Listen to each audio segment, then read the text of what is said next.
I always say this is one of my favorite things to do, and that's to ask questions to those in the bourbon and spirits industry. And we've got a great guest for you this time here on Neat and Mixed.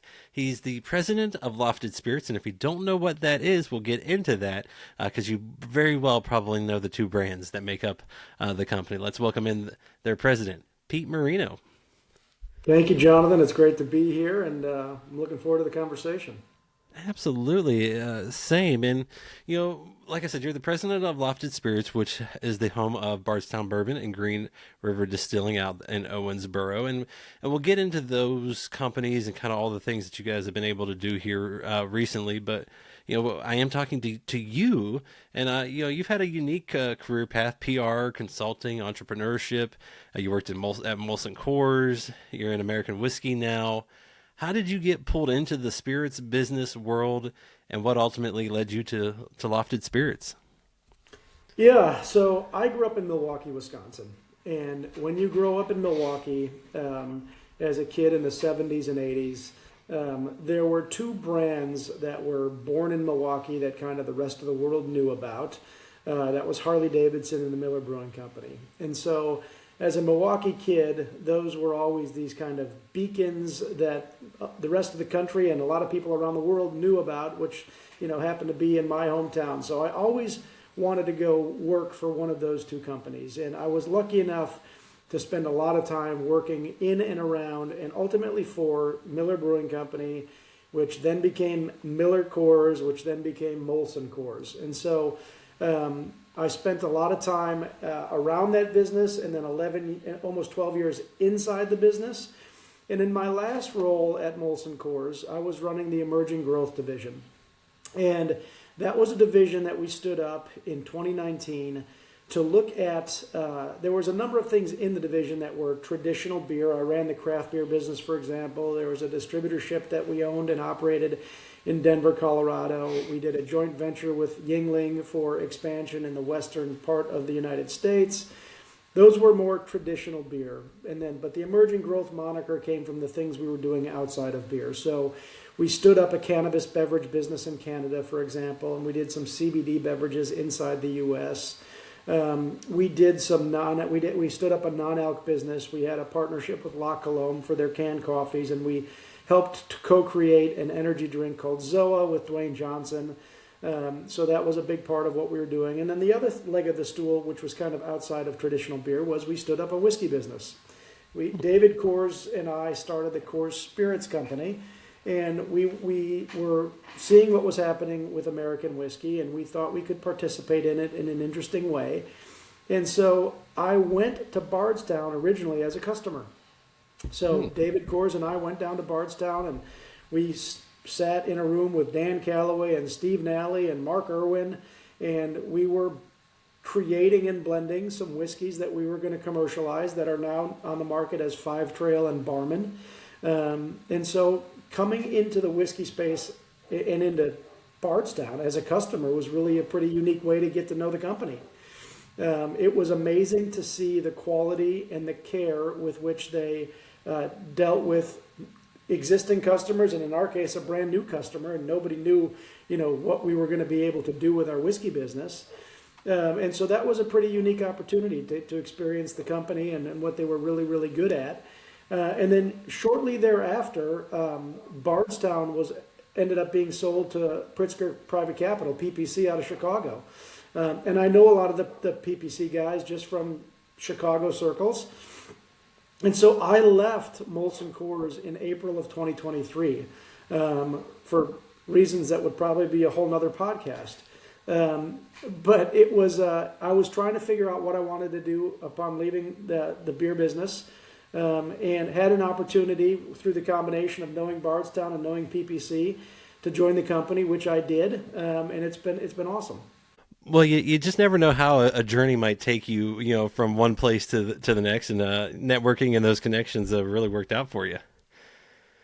Yeah, I mean, it's there's as you see the whiskey business evolving right now. Interesting thing for us is that a lot of our distributor relationships that I had from the beer side, we're starting to take advantage of them in many markets. So We are, as the beer distribution network is really over the last couple of years become a real player in spirits distribution.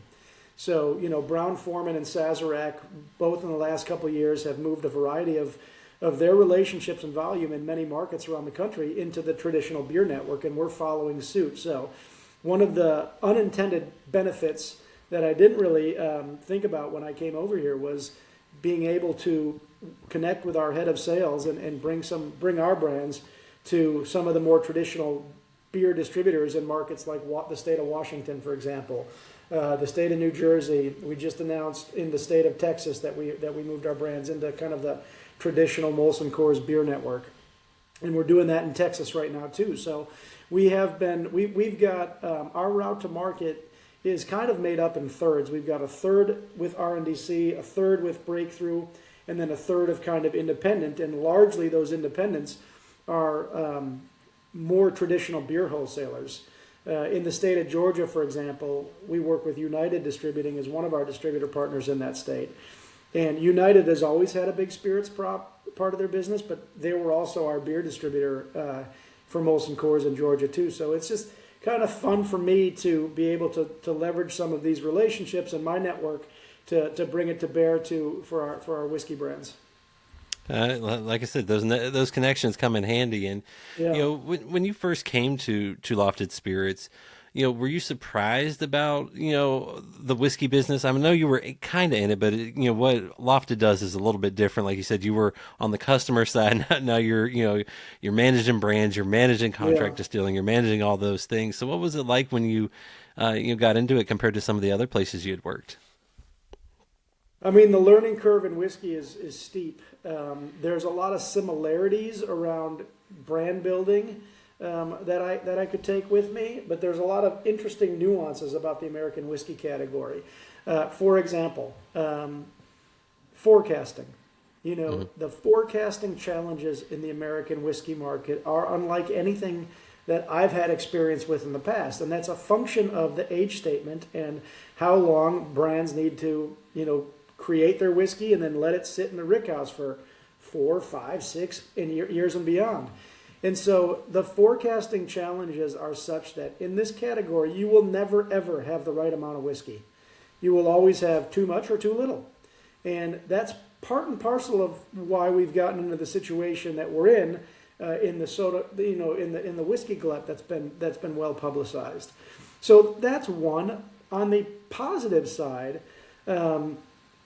the thing that's amazing about this industry that is very different from the craft beer business, for example, is there is a rising tide lifts all boats mentality to this industry that is amazing. What do I mean by that? So if you sit down with Steve Nally, our master distiller, for example, and Steve's going to walk you through a tasting exercise. This guy's in the Bourbon Hall of Fame. He's forgotten more about whiskey than I'll ever know. And he will say, he'll say, try this whiskey this way. Try it neat. Try it on the rocks. Try it in whatever way that appeases your palate, and welcome to the party. In the craft beer business, one of the things that challenged the craft beer market, in my mind, was the attitude was a little bit more elitist in a way that said, Jonathan, try this triple hopped IPA. It's amazing. It's curated from these hops, and it's there's a great story and romance behind it, and all that's awesome. But the industry attitude was a little bit like, Jonathan, if you don't like that, it's because you're not cool enough. And it was a little bit elitist in a way that didn't help grow the category. They made you feel a little bit like you might have been the problem if you didn't like this concoction that this master brewer spent 3 months developing. And it might be for some people, but it might not be for everybody. But the American whiskey business, which I love about it, is they say, come find a way that you like whiskey and join the party. And that I think bodes very well for the present and the future of this category. Yeah, you got to drink it how you like it. I mean, that's it. Yeah. There's no shame in the game. It's not like a wine snob, or there's some amazing craftsmanship in this category, but nobody makes you feel like you're doing something wrong if you like it a particular way.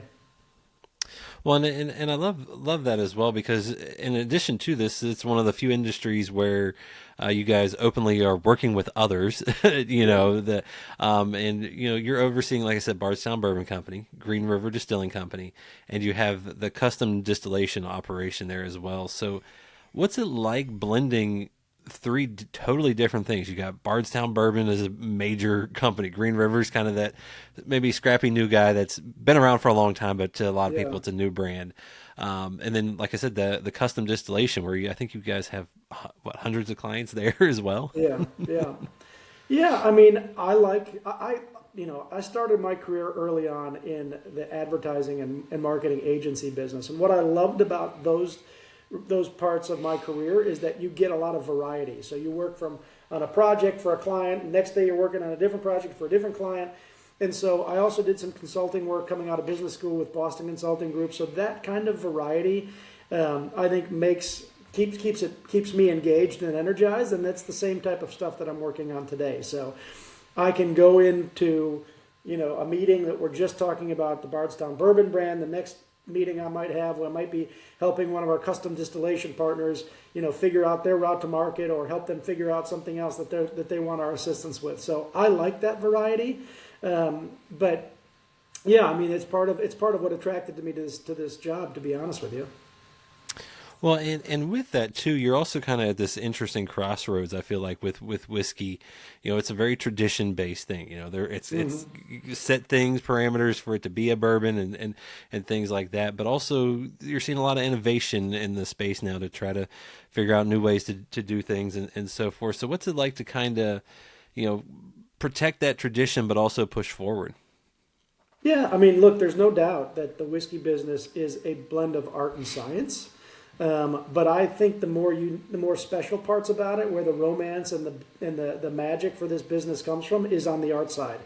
So there's a lot of people that are I don't know if you guys have looked at this in the past, but everybody always talks about, can you rapid age whiskey? And there's a lot of companies out there that have been trying to do that forever and a day, and there's a lot of energy that has gone into rapid aging whiskey and breaking it down at the molecular level and figuring out if you can kind of create whiskey in a lab. And I hope that never sees the light of day in it with any real penetration, because it would lose the art, the mystique, and the magic for what's made this category so great. We're America's only native spirit. There are certainly people that are trying to push technology out there in a way that they think is better. I disagree. Technology can be an enabler for more effectiveness and more efficiency, but it should never be a replacement for the art and the magic that has fueled this industry in the past, and I think will fuel it in the future. Now, that being said, 10 years ago, my dad worked for a liquor distributor, so my whole life I've been around alcohol, beverage, and particularly in spirits, and then I had a long career in beer. If I think about the brands that, in my mind as a kid, and then we're on the American whiskey category, Wild Turkey, Old Grandad are two that come to mind. There are some amazing legacy brands in this space, amazing. But over the last probably 10 years, certainly to and through COVID and now, there's just been a tremendous expansion of innovation, of new brands and new finishes. And so that's really exciting too. And I think that's part and parcel to the mystique, the art, and the magic that exists in this category. I was gonna say it's like a chef in a kitchen. You got maybe some new ingredients now to use and so forth, and it's exciting to see what folks are doing. But think Um, about that just as an overall food culture, right? mhm. If you think about when I was growing up, the amount of food variety and the amount of craftsmanship from chefs, it's just exploded in the last 25 years. And whiskey and other spirits and other beverages have gone along with that. And I think that's really cool. Some of these chefs have become world famous. Some of these distillers and some of these, whiskey companies are becoming world famous. They are the magicians. Oh no, I love it, and it's cool to see because you're able to try different things presented in different ways, and But it is like you said at times of we've talked. You said it's there is this ebb and flow of the whiskey world because it's hard to predict everything. So it's an interesting time in the industry. Yeah. You hear a lot of the buzzwords out there of things are not as great for everyone from some folks. But at the end of the day, you guys have been able to continually grow at Lofted Spirits. And how have you been able to kind of push forward against maybe some stronger headwinds than normal? Yeah, I mean, I think a lot of that has to do with the business model of our company. So when Bardstown Bourbon Company was, concepted and developed 10 years ago, we couldn't sell our own brand because we had to, it takes a while to age. So we started making, we were born as a contract manufacturing company. So we always had contract manufacturing is deeply rooted in our DNA and will always be a big part of our business. There's no doubt about that. What that business model allowed us to do was to start taking in revenue and making profit, and that has then enabled us to invest in our brands in a way. And because of our owner with PPC, they understand where we're going. They are fueling our mission, and they're allowing us to take advantage of our business model to invest in our brands and invest in our facility to help other brands, customer brands, grow their businesses. And that combination has allowed us to, I think, really, that's the secret to our success and allowed us to grow through good times and bad. And, I think you just saw the latest example of that is the expansion into a small bottling line. So that is all about helping our contract customers continue to grow their business. As the market has taken a little bit of a correction that has, again, been well publicized and well discussed, and we can discuss it if you'd like, our customers constantly come to us and say, how can you help our businesses? And one of the things that they've been asking for is small pack formats, because they still want to sell their whiskeys in a variety of pack formats. Smaller pack formats are growing faster than traditional 750 bottles at the moment. We didn't have an answer at scale to provide them a bottling line that could really efficiently do those small packs. So we looked at it, and we want to be, I think we're Kentucky's biggest and best grain to glass offering, but we were essentially, if you were bottling with us, we weren't going to be able to do some of those small packs with a lot of efficiency and scale. And now we're solving that issue. And so we're investing in a time in the market where some people look at us like we're crazy. We don't think that's crazy. We think it is all about helping set up our customers, our current and future customers, for success. Well, I mean, I think that goes back to just a lot of different things of the consumer is changing. They like a variety. They like to have the different options, and it's great to see that because as large as you guys are at Lofted, you are nimble. You are listening to folks. So what's it like to kind of adapt quickly, whether that's to help the partners in the case of the bottling line or some other things that you guys have been able to do? I mean, I always joke that I can barely touch my toes, but I love being at a nimble, flexible organization. So, the bottling line is one example. Our whiskey club is another example. A year ago today, we weren't thinking about developing our whiskey club. And we started concepting it early in the new year, and we announced it. We've had 3 whiskey club events. We've got 400 members. We wanted to cap it at 400 members. We sold it out within 2 weeks, and it's just another example of our nimbleness and our flexibility. And we're going to continue to bring great ideas and solutions to work through the good times and the bad of the industry. And so the Distillery Reserve series that we created this year, we had 3 amazing Distillery Reserve offerings. And again, that was a year and a half ago. That wasn't something that was in our flight path. But especially during market corrections, you got to be really nimble and you got to be really creative. And I think we proved that time and again. Well, and another area you guys kind of have expanded is you've added tasting rooms for both brands on Whiskey Row and Louisville, and they have the experiences still in Bardstown and Owensboro, respectively. So, how has that evolved for y'all beyond just maybe the typical tours at the distillery, and and making sure people keep coming back and getting to maybe experience something different each time? Yeah, look, those are amazing lighthouses for our brands. They are great ways to expand the awareness of both of those wonderful brands. We opened our first tasting room on Whiskey Row for Bardstown, and it was a great additive benefit to the distillery down in Bardstown. And, Bardstown's not that far away from Louisville, 50 minutes to an hour. But there are a number of people that come into Louisville for conferences, for travel, and we very specifically put it where we did because, the Louisville Slugger Museum is just a half a block up the road. And so you get a bunch of people who, that's coming to Louisville. They're going to go to the Louisville Slugger Museum.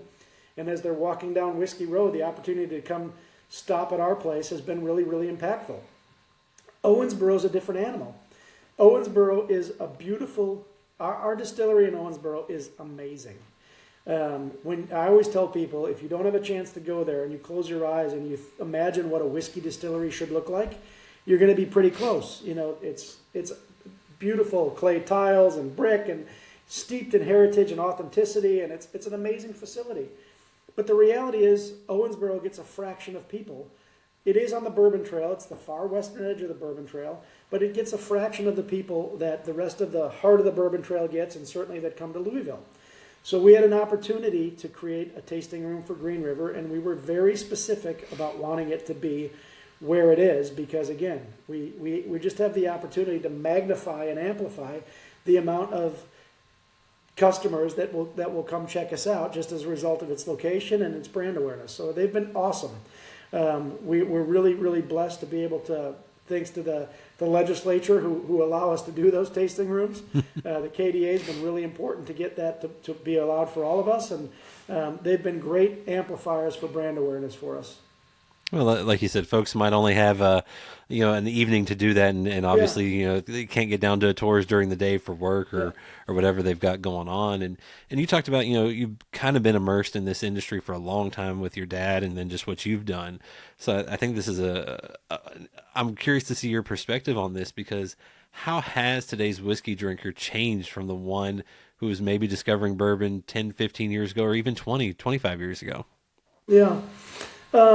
I think, if you think about the rise of social media and you think about the rise of artisanal products, I think both of those are forces that have helped fuel the American whiskey movement.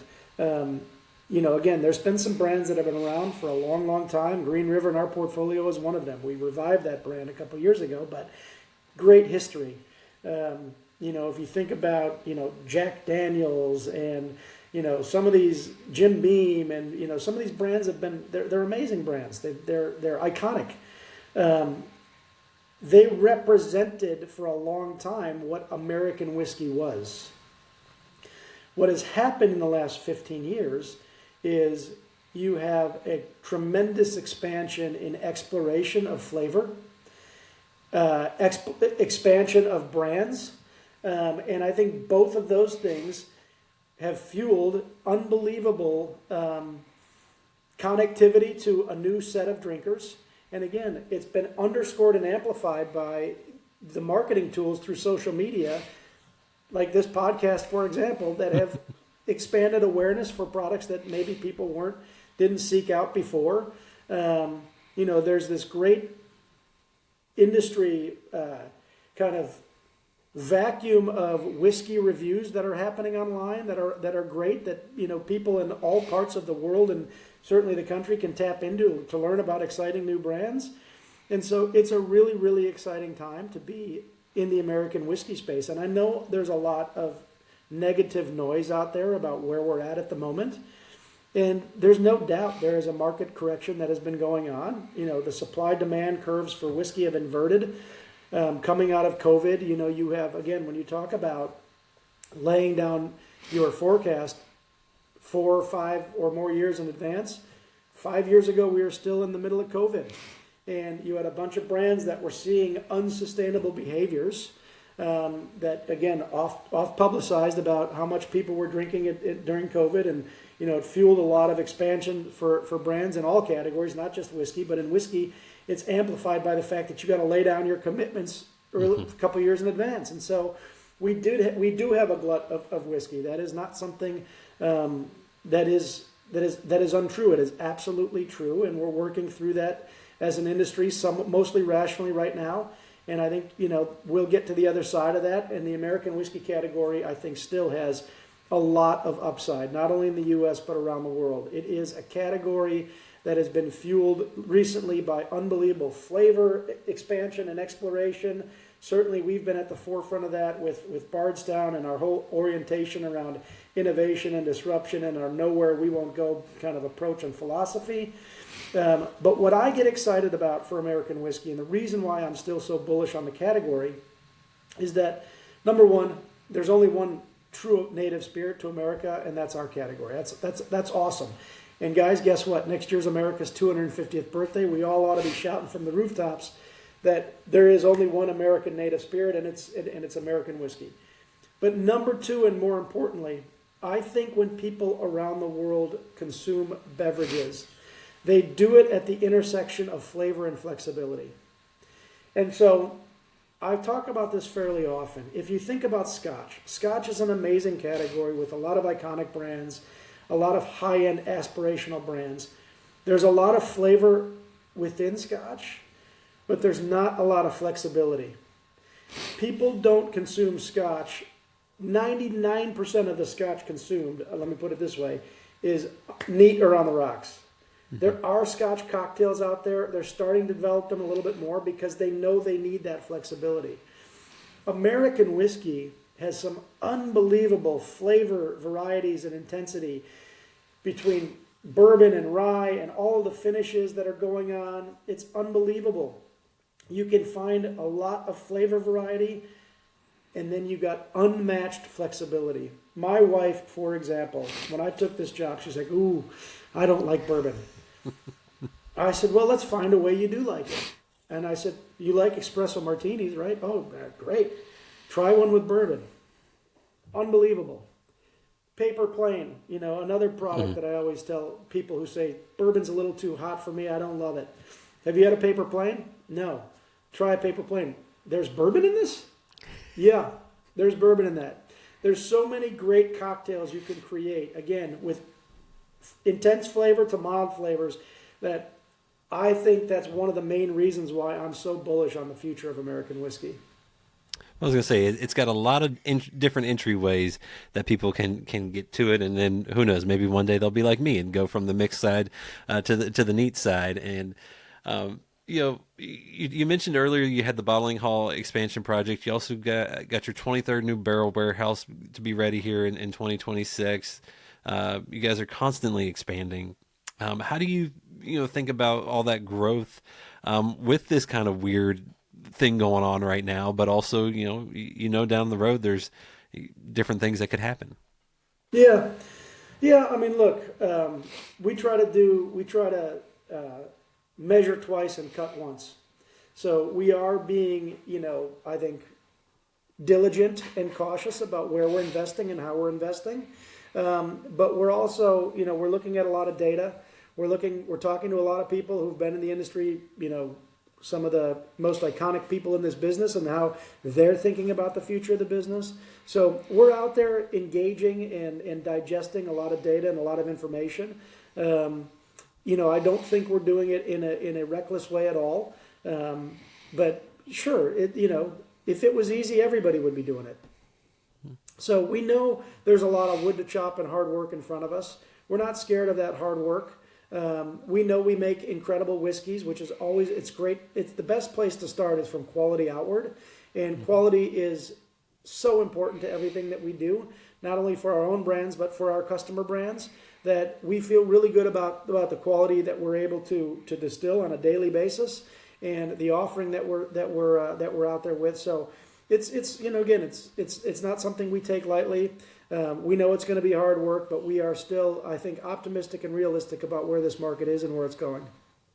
Well, and you mentioned earlier too that you've kind of been in some of those innovative areas as well in your previous roles, whether that's non-alcoholic drinks, cannabis, THC led drinks. Are there any lessons that you were able to bring from those spaces to this traditional side? Because like we've said, there's a lot of different entryways now for folks to get into whiskey.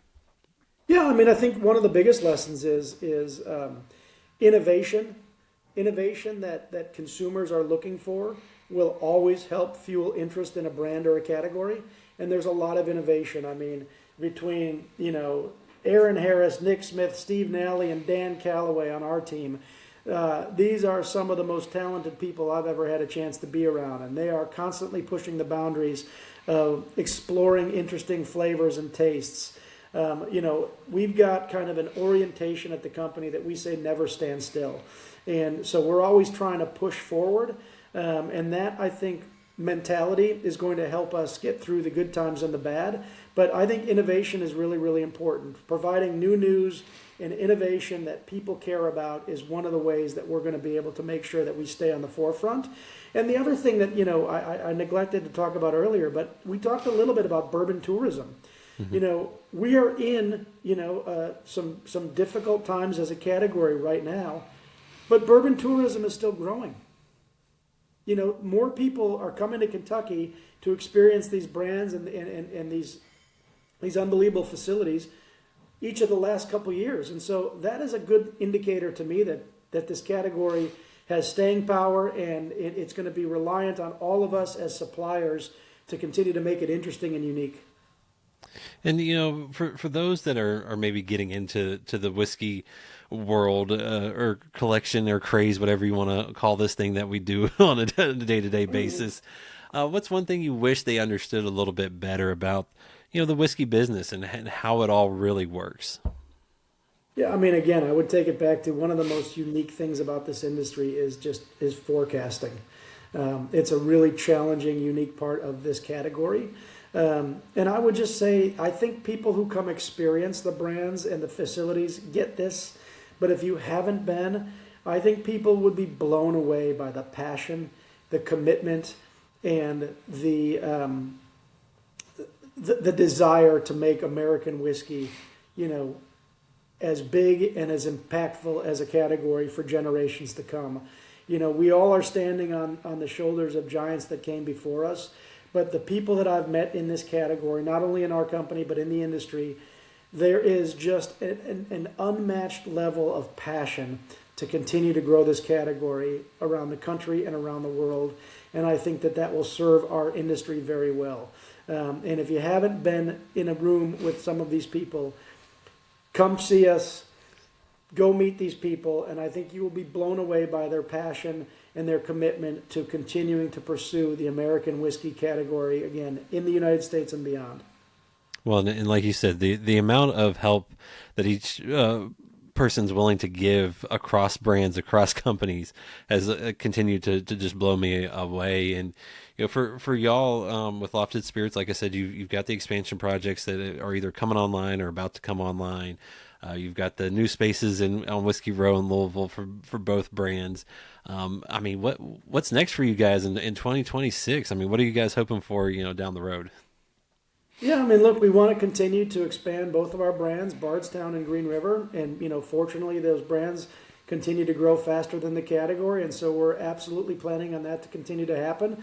That requires really good marketing, really good salespeople, really good route to market partners that we've been, renovating over the course of the past 2 years. So we feel really good about that. And then the other most critical piece of our business is continuing to grow our contract distilling offering. So we've got, Bardstown and Green River. We've got an unbelievable set of customers. And we've got more brands that are being developed that are coming to us on an ongoing basis. And so we want to make sure that we remain Kentucky's #1 contract distillation company. And we've got great plans to do that, which is, again, indicated by our recent investment in the small bottling line that we talked about. But we've got a lot of plans to continue to stay where we're at, and we're not going to stand still for 1 minute. We're going to continue to bring interesting brands and products to the market. We're going to continue to work hand in glove with our contract partners to make sure that we're helping them with their businesses. I love that. And folks, if you haven't, I highly recommend taking a little deep dive into what Lofted Spirits is doing. Green River's a fantastic brand, very approachable price point. You won't be scared away. Great taste there. And then obviously Bardstown Bourbon with a lot of the different experimental stuff you're doing, kind of unique pours that you guys are doing is just fantastic. And then if you find out who they're working with, it's even more fun to see what you guys have been up to. And, Pete, thank you for sharing your story and Lofted Spirits, and how there are some shining lights and some folks that are able to be doing some cool things right now. Yeah, Jonathan, it's been a real pleasure. I appreciate all you do for this great industry. Podcasts like this are really an important part of the ecosystem that is the force of American whiskey. So thank you for that. Thank you for the time. And I wish you and your listeners a very, very happy holiday. Thank you.